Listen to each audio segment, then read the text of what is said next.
Hey, joining us today from Living Well Aesthetics, we have Dr. Jared Chapman. Great to see you. Oh, great to see you, Susan. Yeah, well, talk to us about, we know Botox, a lot of people get it in their face, but I'm hearing that some get it in their neck. Talk about this. So Botox has had three cosmetic FDA approvals, and that was for the glabella, which is the 11s or the lines, the grimacing lines, for the horizontal lines across the forehead, and for what we call the lateral canthal lines or the crow's feet.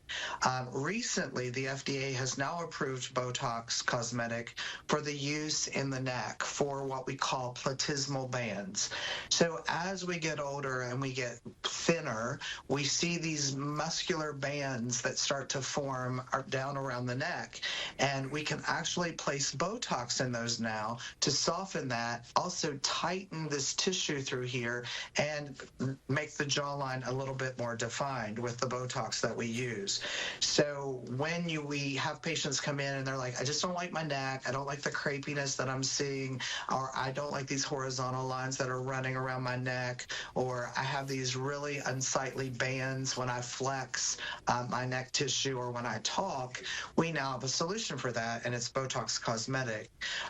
Very safe, very easy to do. Simple procedure, takes about less than 5 minutes to perform this procedure. It can be done in conjunction with other cosmetic Botox. Okay. So it's just a great way to make the neck look quite refreshed. Yeah, so we don't look like we've got a turkey neck. Yeah, it would definitely help with that some. Right. You know, one thing I want to say about Botox Cosmetic, it is the #1 aesthetic procedure worldwide. And Botox Cosmetic, or the molecule, is the most studied medicine on the planet.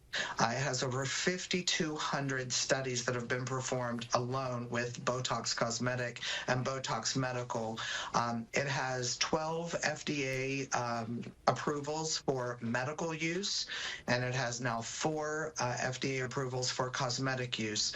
So that alone allows Botox Cosmetic to stand out among the other neurotoxins that are used, and also it's just consistent in its results. Over and over and over, we see the same consistency with these treatments. So here at Living Well, that's what we use is Botox Cosmetic, and those are the reasons why. And I think it's probably, you know, when I discuss in the consult with the patients, I'm always saying this is one of the safest things we can do cosmetically. And is this something, because you were talking about getting it put in the neck, is this like a one and done, or is this something you'll need to do periodically? There's maintenance. About 3 times a year, they recommend treatment, once every 3 to 4 months. So most patients, you know, they'll see the movement return after about 3 months, fully moving at 4 months. That's usually the life cycle of a neurotoxin. So with Botox Cosmetic, that's truly what we see. You know, usually it's every 4-month treatment, so 3 times a year. Okay. And remind everyone as we wrap up here, what's the best way to get in touch with you? Well, obviously, we can call 304-989 205-4041, or they can text us at 304-989-2065. Website, livingwellaesthetics.com, and they can fill out a web inquiry, and someone will get back to them. And that gives them both offices, Charleston and Milton. All right. Okay. Dr. Chapman, thanks so much for sharing this with us. Thank you for having me, Susan.